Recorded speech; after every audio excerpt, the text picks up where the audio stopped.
ನಮಸ್ಕಾರ ವೀಕ್ಷಕರೇ. ಕೆಎ ಕಡೆಯಿಂದ NTA ಕಡೆಯಿಂದ ಕೆಲವು ಮಾಹಿತಿಗಳು ಬಂದಿದ್ದಾವೆ. ಆ ಮಾಹಿತಿಗಳನ್ನು ನಿಮ್ಮ ಮುಂದೆ ಹೇಳಬೇಕಂತೇಳಿ ವಿಚಾರ ಮಾಡಿದ್ದೀನಿ. ಸೊ ವಿದ್ಯಾರ್ಥಿಗಳೇ, ಆಲ್ರೆಡಿ ನಿಮ್ಮದು 16 ಮತ್ತು 17ನೇ ತಾರೀಕು CET ಎಕ್ಸಾಮ್ ಕೂಡ ಬರೆದಿದ್ದೀರಿ. ಆ ಎಕ್ಸಾಮ್ ಚೆನ್ನಾಗಿ ಆಗಿದೆ ಅಂತ ಅಂದ್ಕೊಂಡಿದ್ದೀನಿ. ಅಲ್ಲಿ ಎಕ್ಸಾಮ್ ಬರೆದ ವಿದ್ಯಾರ್ಥಿಗಳು 3,12,000 ಜನ ವಿದ್ಯಾರ್ಥಿಗಳು. ಟೋಟಲ್ 3,30,000 ಅಪ್ಲೈ ಮಾಡಿದ್ದು, ಬಟ್ ಎಕ್ಸಾಮ್ ಬರೆದಿರೋದು 3,12,000 ಜಿಲ್ಲಾ ವಿದ್ಯಾರ್ಥಿಗಳು ಎಕ್ಸಾಮ್ ಅಟೆಂಡ್ ಆಗಿದ್ದಾರೆ. ಸೊ ವಿದ್ಯಾರ್ಥಿಗಳದ್ದು ಒಂದು ಕ್ವಶನ್ ಏನಾಗಿದೆ ಅಂತಂದ್ರೆ, ನಾವು CET ಎಕ್ಸಾಮ್ ಬರೆದಿದ್ದೀವಿ, ರಿಸಲ್ಟ್ ಯಾವಾಗ? ಸೊ ವಿದ್ಯಾರ್ಥಿಗಳೇ, ನಿಮ್ಮ ಶಿಕ್ಷಣ ಸಚಿವರು ಆಲ್ರೆಡಿ ಅವಾಗ ನಿಮಗೆ PU ರಿಸಲ್ಟ್ ಬಂದ ದಿನಾನೇ ನಿಮಗೆ ಮಾಹಿತಿ ಕೊಟ್ಟಿದ್ದಾರೆ. PU ರಿಸಲ್ಟು ಆಲ್ರೆಡಿ ಬಂದಿದೆ. ಸೆಕೆಂಡ್ ಎಕ್ಸಾಮ್ ಕೂಡ ಸ್ಟಾರ್ಟ್ ಆಗಿದೆ. ಸೆಕೆಂಡ್ PUCದು ಸೆಕೆಂಡ್ ಎಕ್ಸಾಮ್ 24th ಸ್ಟಾರ್ಟ್ ಆಗಿದೆ. 24th ತೆಗೆದುಕೊಂಡು ಮೇ 8ನೇ ತಾರೀಕಿವರೆಗೆ, ಮೇ 8th ನಿಮ್ಮ ಎಕ್ಸಾಮ್ ಇರ್ತಾವೆ.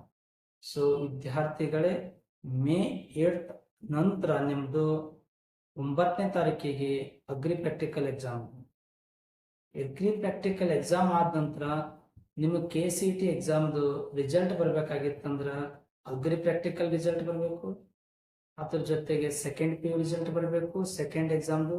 ಸೊ ಹಿಂಗಾಗಿ ಸೆಕೆಂಡ್ PUದು ಸೆಕೆಂಡ್ ಎಕ್ಸಾಮ್ ರಿಸಲ್ಟ್ ಬರೋದು ನನ್ನ ವಿಚಾರಕ್ಕೆ ಮೇ 15ನೇ ತಾರೀಕಿನ ನಂತರ second PUC second exam result ಬರ್ತದೆ. 15ನೇ ತಾರೀಕಿನ ನಂತರ ಬರ್ತದೆ. ನಿಮ್ಮ ವಿಚಾರಕ್ಕೆ ಮುಂದಿನ ಮೇ ತಿಂಗಳದಾಗ ಯಾವಾಗ ಬರುತ್ತೆ ಇನ್ನೂ ಡೇಟ್ ಮೆನ್ಷನ್ ಮಾಡಿಲ್ಲ. ಆಫೀಸಿಯಲಿ ಮೆನ್ಷನ್ ಮಾಡ್ಬೇಕಾದ್ರೆ ಹೇಳ್ತೀನಿ, ಅಲ್ಲಿ ತನಕ ತಾಳ್ಮೆ ಎಂದಿರಿ. ಯಾಕಂತಂದ್ರೆ ವಿದ್ಯಾರ್ಥಿಗಳಿಗೆ ಸರ್ಕಾರ ಏನ್ ಮಾಡಿದೆ, ಯಾವ ಎಕ್ಸಾಮ್ ಬರೀತಿದ್ದೀರಲ್ಲ, ಈ ಫಸ್ಟ್ ಸೆಕೆಂಡು ಇವೆರಡು ಎಕ್ಸಾಮ್ CETಗೆ ಯಾಡ್ ಮಾಡ್ಕೋತೀನಿ ಅಂತ ಹೇಳಿದ್ದಾರೆ. ಕೆಲವು ವಿದ್ಯಾರ್ಥಿಗಳದು ಏನಂತಾರೆ, ಇದು ಇಂಪ್ರೂವ್ಮೆಂಟ್ ಮಾರ್ಕ್ಸ್ ತಗೊಂಡಿದ್ದಾರೆ. ಕೆಲವು ವಿದ್ಯಾರ್ಥಿ ಇಂಪ್ರೂವ್ಮೆಂಟ್ ಮಾರ್ಕ್ಸ್ ತಗೊಂಡಿದ್ದರಿಂದ ಮಾರ್ಕ್ಸ್ ಇಂಪ್ರೂವ್ಮೆಂಟ್ ಮಾಡೋಕ್ಕೋಸ್ಕರನೇ PU ಎಕ್ಸಾಮ್ ಕಟ್ಟಿದ್ದಾರೆ.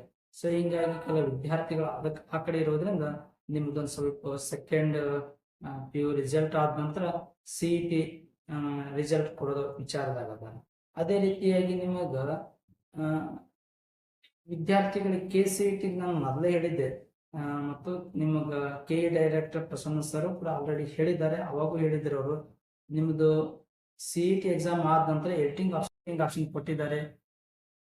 ಆ ಎಡಿಟಿಂಗ್ ಆಪ್ಷನ್ ಡೇಟ್ ಕೂಡ ನಿಮಗೆ ಮೆನ್ಷನ್ ಮಾಡಿದ್ದಾರೆ ಅವರು. ಮೇ 2 ವರೆಗೆ ನಿಮಗೆ 18ನೇ ತಾರೀಕಿಗೆ ಸ್ಟಾರ್ಟ್ ಮಾಡಿದ್ದಾರೆ. ಮೇ 2 ವರೆಗೆ ನಿಮಗೆ ಕ್ಲಾಸ್ ಎ ವಿದ್ಯಾರ್ಥಿಗಳಿಗೆ ಎಡಿಟ್ ಮಾಡಲು ಸಮಯಾವಕಾಶ ಕೊಟ್ಟಿದ್ದಾರೆ.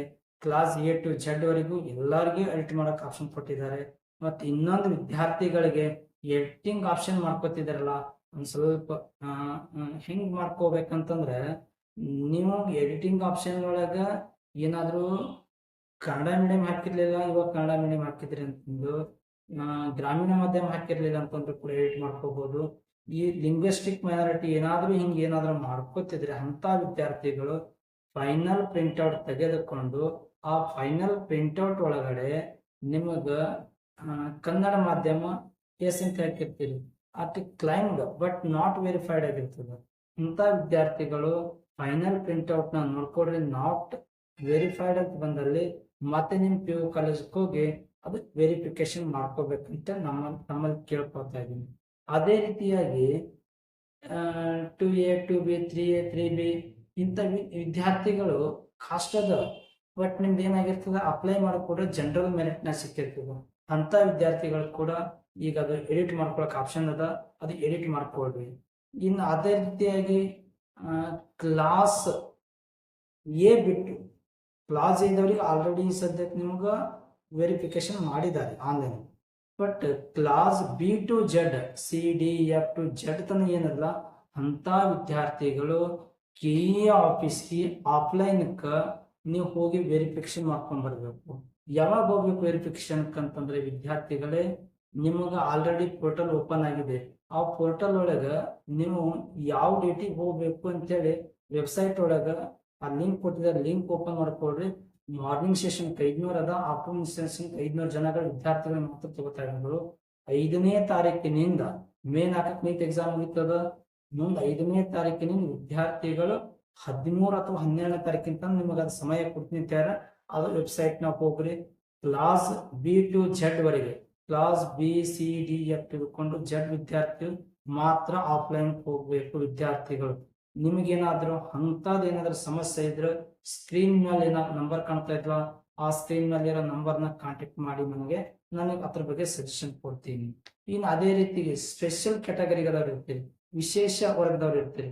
ಸ್ಪೋರ್ಟ್ಸ್ ಆಗಿರ್ಬೋದು, NCC ಆಗಿರ್ಬೋದು, ಡಿಫೆನ್ಸ್ ಇಂಥ ವಿದ್ಯಾರ್ಥಿಗಳು ಕೂಡ ನಿಮಗ ಅವ್ರಿಗೆ ಡಾಕ್ಯುಮೆಂಟ್ಸ್ ವೆರಿಫಿಕೇಶನ್ ಆನ್ಲೈನ್ ಕರಿತೀನಿ ಅಂತ ಡೇಟ್ ಕೊಡ್ತೀನಿ ಅಂತ ಹೇಳಿದ್ರು.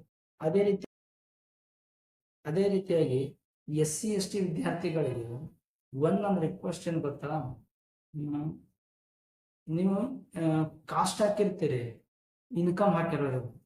ಸೊ ಕೆಲವು ವಿದ್ಯಾರ್ಥಿಗಳು ನೋಡಿದೆ ನಾನು ನಿನ್ನೆ ಅಪ್ಲಿಕೇಶನ್, ನಾನು ಕೆಲವೊಂದಷ್ಟು SC/ST ವಿದ್ಯಾರ್ಥಿಗಳು ಕಳಿಸಿದ್ರು. ಇಂಥ ವಿದ್ಯಾರ್ಥಿಗಳು SC/ST ಸ್ಪೆಷಲ್ ಆಗಿ SC/ST ವಿದ್ಯಾರ್ಥಿಗಳು ಯಾಕೆ ಹೇಳ್ತಾ ಇದ್ದೀನಿ ಅಂತಂದ್ರೆ, ನಿಮಗ್ 10 ಲಕ್ಷಕ್ಕಿಂತ ಕಡಿಮೆ ಏನಾದ್ರು ನಿಮ್ದು ವರ್ಷದಾಗ ಇನ್ಕಮ್ ಇತ್ತಂದ್ರೆ ನಿಮಗ ಒಂದ್ ಸ್ವಲ್ಪ ಫೀ ಒಳಗ ಫ್ರೀ ಏನೋ ಇರ್ತದ, ಕನ್ಸೆಷನ್ ಇರ್ತದ. ಅದಕ್ಕಾಗಿ ನೀವು ಬರೀ ಕಾಸ್ಟಿಂಗ್ ಹಾಕ್ಬೇಡ್ರಿ, ಅದ್ರ ಜೊತೆ ಇನ್ಕಮ್ ಕೂಡ ಅಪ್ಲೋಡ್ ಮಾಡಿ. ಇದು ಬಿಟ್ಟಿದಾರಲ್ಲ ಆ ಪೋರ್ಟಲ್ ಇನ್ಕಮ್ ಕೂಡ ಆ್ಯಡ್ ಮಾಡ್ಕೊಡ್ರಿ, ಯಾಕಂದ್ರೆ ಅದು ನಿಮಗೆ ಒಳ್ಳೇದಾಗುತ್ತೆ. ಮತ್ತು ನಿಮಗ ನನ್ನ ಚಾನಲ್ನ ಫಸ್ಟ್ ಟೈಮ್ ನೋಡ್ತಾ ಇದ್ರೆ ಸಬ್ಸ್ಕ್ರೈಬ್ ಮಾಡ್ಕೊರಿ, ಶೇರ್ ಮಾಡಿ, ಲೈಕ್ ಮಾಡಿ. ಅದೇ ರೀತಿಯಾಗಿ ಈ ಚಾನಲ್ ಒಳಗಡೆ ನಿಮಗೂ ಅಡ್ಮಿಷನ್ ಪ್ರೊಸೀಜರ್ ಮುಗಿಯುವವರೆಗೂ ನಾನು ಫ್ರೀ ಆಫ್ ಕಾಸ್ಟ್ ಒಳಗೆ ಕೊಡ್ತಾ ಇರ್ತೀನಿ. ಇದು ಆದ ನಂತರ ನಿಮಗೆ ಮತ್ತೆ ಆಪ್ಷನ್ ಎಂಟ್ರಿ ಬರ್ತದೆ, ರಿಸಲ್ಟ್ ಬರ್ತದೆ. ರಿಸಲ್ಟ್ ಬಂದಾಗ ಆಪ್ಷನ್ ಎಂಟ್ರಿ ಮಾಡ್ಬೇಕಾಗಿರ್ತದೆ, ಯಾವ ಕಾಲೇಜ್ಗೆ ಎಷ್ಟು ಕಟ್ ಆಫ್ ಆಗುತ್ತೆ, ಇದ್ರ ಬಗ್ಗೆ ಎಲ್ಲ A to Z ಮಾಹಿತಿ ಕೊಡ್ತಾ ಇರ್ತೀನಿ. ನಿಮ್ಮ ಫ್ರೆಂಡ್ ಸರ್ಕಲ್ ಹೇಳ್ರಿ. ಈ ಚಾನಲ್ನ ಒಳ್ಳೆ ಅನ್ಸಿದ್ರ ಲೈಕ್ ಮಾಡ್ಕೊತ ಹೋಗ್ರಿ, ಶೇರ್ ಮಾಡ್ಕೊತ ಹೋಗ್ರಿ. Thank you.